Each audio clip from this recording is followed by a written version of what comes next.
Okay, part two in my Neptune story.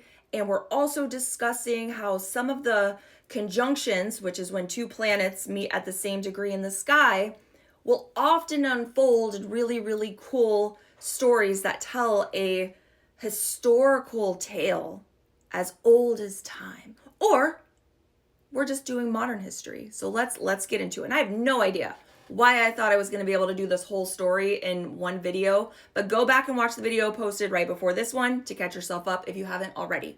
So let's back up, okay?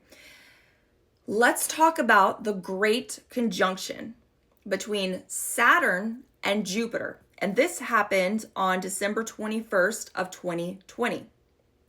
This was at 0 degrees of Aquarius. Now, this was a big deal astrologically. People got really excited. People bought telescopes for this shit because this was something that was going to be much closer to the sky. Like, this was something we were going to be able to see with the naked eye, but with the telescope, way cooler.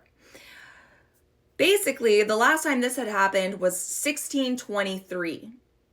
And a lot of people believe that the Neptune, or not the Jupiter Saturn conjunction was actually the star that the wise men were following. If you believe that the Bible is a historical text that they were following to find the baby Jesus. It's a very bright star. It's called the Christmas star. So this happens, okay? Now, what was going on in 2020? Especially when you're talking about a conjunction in an air sign. So let's just talk generally about this energy. You have Jupiter, expansion, long distance travel, our faith, our spirituality. Jupiter is actually the traditional ruler of Pisces. And again, that's going to be something that makes sense or matters if you watch the previous video. So you have that. Now, when a planet in astrology is a faster moving planet and it comes into a conjunction with a slower moving planet, usually those things will be impacted. It will be affected by the slower moving planet. In this case, Jupiter runs into Saturn in an air sign. Saturn is karmic lessons, rules, regulations, boundaries, putting a halt on things until you learn the valuable lesson around it. So Jupiter comes in to this conjunction with Saturn in Aquarius, an air sign, and it creates the energy for the lockdowns. Now, I know that this happened earlier in the year, but we were still very much locked down. This app explodes. The travel restrictions, all of the bans on going out. We were all so scared. And then we also had restrictions placed on us. You couldn't fly if you weren't vaccinated. You couldn't go to work or to the office if you weren't vaccinated. You couldn't go anywhere without a mask. You had to stand 6 feet apart. This was a big part of the story of what we're leading up to. I believe that this was a huge indicator. Like, my conspiracy theory ass is like, the story we got is not the story that is. I believe that this told our government exactly what they could get away with, just how easily we were able to be controlled, manipulated, turned against each other to the umpteenth degree. And this is going to be something that they're going to continue to use in the following years. Now, continuing the story, Jupiter keeps going. And at some point, it runs into Neptune.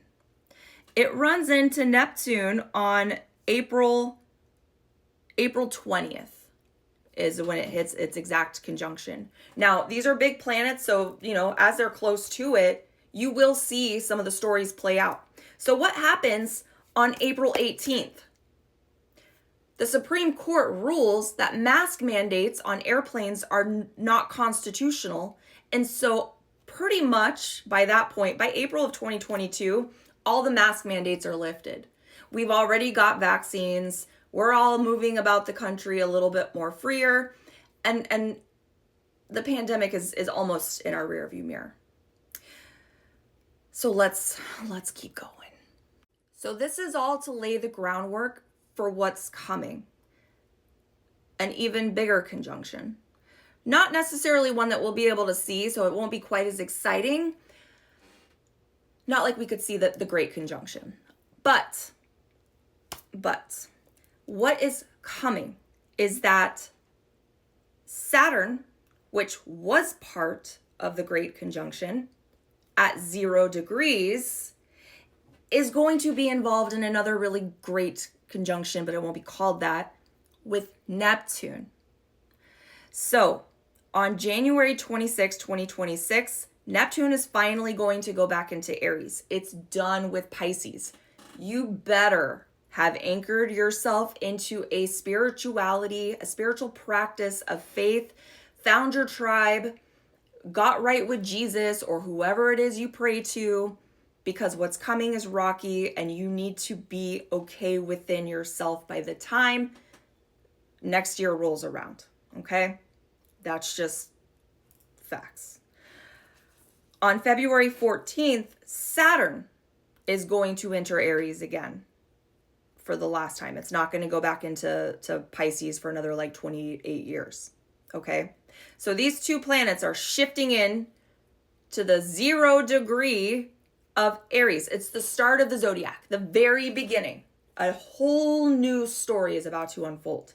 Now, what's interesting is that Saturn, having been a part of that great conjunction at 0 degrees of Aquarius, with Jupiter, the traditional ruler of Pisces, and now Neptune, the modern ruler of Pisces, tells a story as well.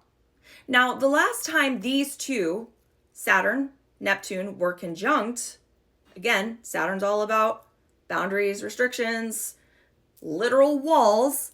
Neptune is dissolving these things, okay? The last time this happened was in 1989. What major events happened in 1989?